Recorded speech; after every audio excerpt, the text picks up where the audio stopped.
Okay, so we're back on board the Beneteau 35, and I posted a video about winterizing. So I wanted to go through what I do, and you can sort of see the motor. So I like to disconnect the hose line from where it hooks to the bottom of the boat. So I got a coupler in the middle, and just put a garden hose, and then we'll move this down to get it as low as possible.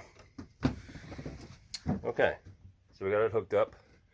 We will make sure fuel's on. We will come over, make sure our lights are good. You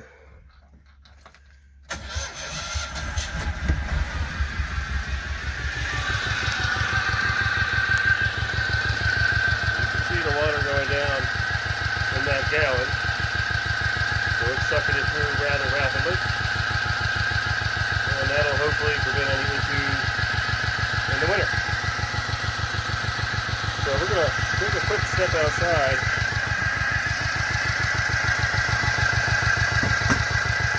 What I want to be sure of is